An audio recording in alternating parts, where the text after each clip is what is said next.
Mga master, ito nga pala yung unang ginawa kong pabahay sa Abra.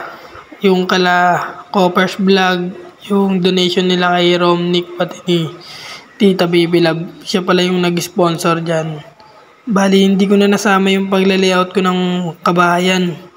Bali, dito na ako nakapag-video sa pagpaplatada, mga master. Bali, mga naiwan na lang dyan, mga master, ay yung taas, pati yung mga bintana, hamba, kasi mo order pa kami nun eh. Yan, mga bintana dyan, pati yung hamba, pati yung mga naiwan na lang sa loob ay yung flooring. Bali dyan, mga master, win-welding ko na yung duktungan. Bago dyan, kinabit ko na siya. Then yung sa balcony, inuna ko yun sa balcony, mga master. Bago dyan, nakapagbubong na kami. Dyan din, nakapagbubong na rin kami. Bali, wala pa yung parlina, si parlin ng balcony. Bali dyan, pinatira ko muna yung pagpipintura, yung primer. Primer muna tayo, mga master. Yan, bali niya, dyan may natira pa kaming kapirasong bubong kasi walang andami yung mga master.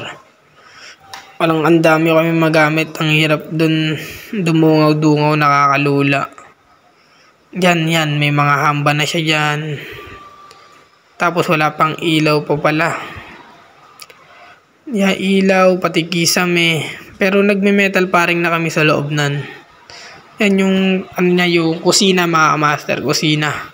60 by 60 nga palang tiles ang ginamit ko doon. Bali yan si Romnick. Kay Romnick nga pala itong pabahay na to. Unang pabahay sa Abra. Yan, 2 kwarto.